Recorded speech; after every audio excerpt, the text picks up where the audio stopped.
How's it going, everybody? Thanks for watching another video. So tonight I want to talk about a knife company that I feel doesn't get the respect it deserves from both people that have been collecting knives for a super long time to those that are just starting, and the name of that company is Cold Steel. And for those that don't know about the quality of Cold Steel, to assist in this discussion, I'm going to share with everybody the first knife I ever bought from Cold Steel, the Recon 1. Guys, this is an iconic blade, so I'll go over some of the specs on this and some of the great new updates the new models have.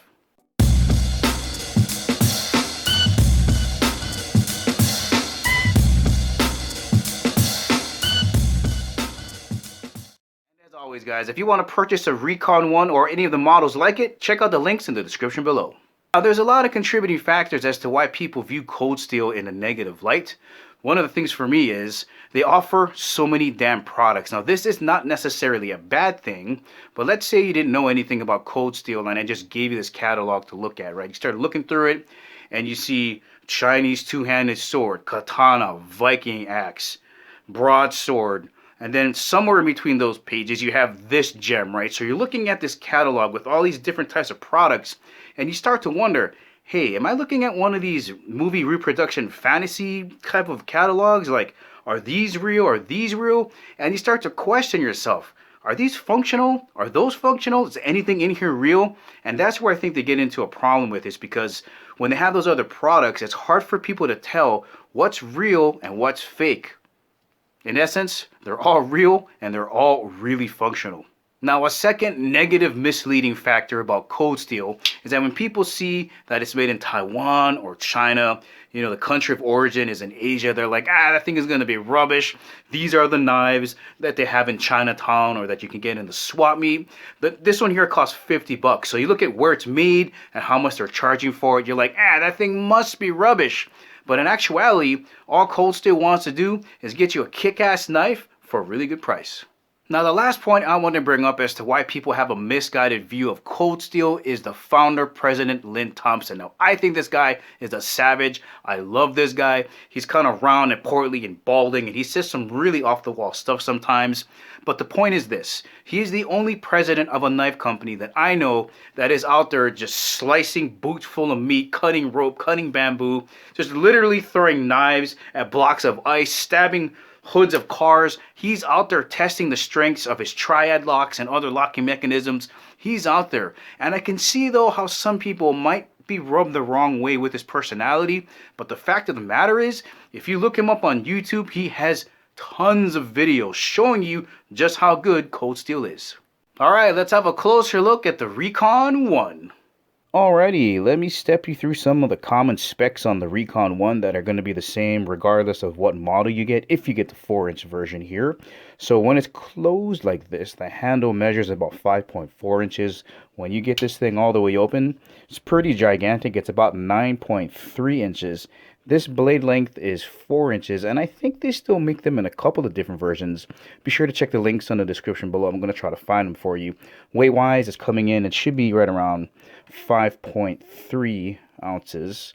So let's give that a check. Not bad. 5.2 ounces.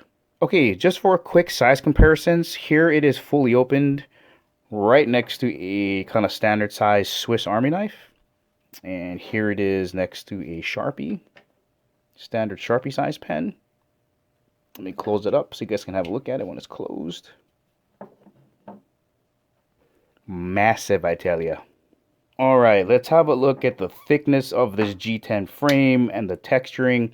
Just to show you guys way down in here that the frame, the G10 frame is so thick that there's no lining. No lining needed right in there. So stiff. You see the texturing, pretty aggressive. If I rub my fingernails on this thing, or fingernail, you can see that it can pretty much round it off there. Flipping it to this side, what some people do is that they take off this clip to smooth it out because it just tears up your pants. After 1 month of usage, it totally blew out like the top half of my jeans. So that's what some people do. They smooth it out so it saves their pants. Flipping it around to this side, you can see that this back spacer here totally over-engineered. It's heat-treated 6061 aluminum to provide more rigidity. Really not needed. But that texture, oh so aggressive. Alright, I'm going to flip the Recon one over so you can see the scalloped finger choils for both your pointer and your middle finger. If you've got big beefy hands, you're going to be able to get it in this model real easily. Nice pommel there for striking things.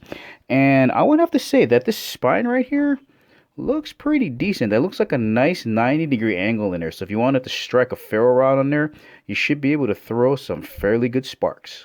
Now, the Recon one doesn't have really aggressive jimping here on the thumb ramp. In fact, I wouldn't even really call that jimping. It does come with 2 clips. Comes with the right-handed one installed. It does come with the left-handed one available. Tip up carry only. And the locking mechanism on here is the triad locking system. And it can support probably well over 350 pounds. Look at how thick that bar is right there. And that stop pin right down in there. When it locks into place, it's pretty secure. This might be the only folder that I would consider batoning with, but that triad locking system is ridiculous. Alright, moving on to some of the new things you're going to see with the Recon 1. Well, first of all, you're still going to have your 3 major blade types. You're going to have the clip point, the tanto, and the spear point.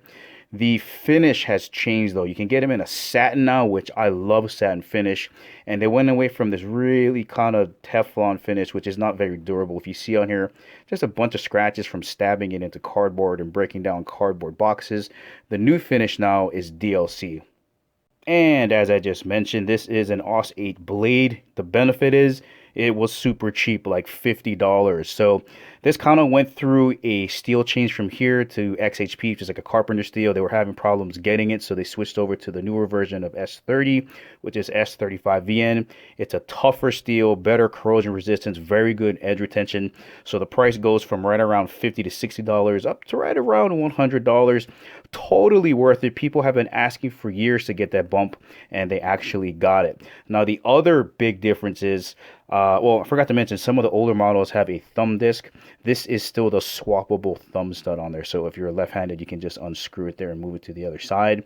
But the big difference in the blade grind, too, is that this is a hollow grind. So if I tip it over this way, you can see how it's a little bit, it's hollow in here. The grind kind of goes in a little bit. The newer ones are a flat grind, so it's going to be a beefier blade. So when you're batoning, this should be an excellent splitter. Alright, let's do a little bit of cutting on here. I don't remember the last time I sharpened this guy, but it feels like it should be able to get through at least cardboard. But let's try it on some paper real quick here.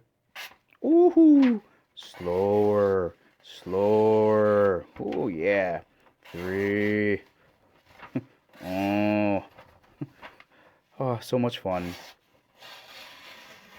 Yeah, alright, so that looks like it's doing pretty good.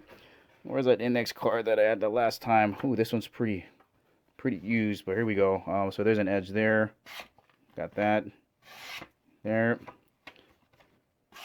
Ooh, yeah. Cool. One more. Let's do one more. And right here. Alright, that's doing well. Let's see. Here is a cardboard box here. Let me see if I can do a little bit of dissecting here for you guys here. Okay. Tear this out real quick. Alright, that works. Now let's see if we can do the same thing here. Oh yeah.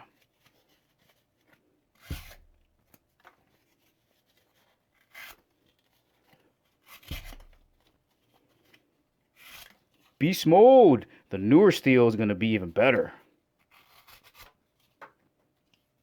Once again, guys, that's the Recon 1 by Cold Steel. If you didn't think they were legit, you are out of your skull. Remember, you got the upgraded versions with the new steel, the S35VN, better corrosion resistance, better edge retention. It's a lot tougher. You got the better finish on there. The DLC is a lot more durable. I just can't see why you wouldn't want to purchase the new version of it. Make sure to check the links on the description below. But guys, this is going to be a low maintenance knife. It's going to last you a long time, and it's super reliable. Guys, that's the ending of the video. Hope you enjoyed it. If you liked it, please give it the thumbs up. If you haven't subscribed to Chemo365, please do. And remember, I'll catch you guys laters.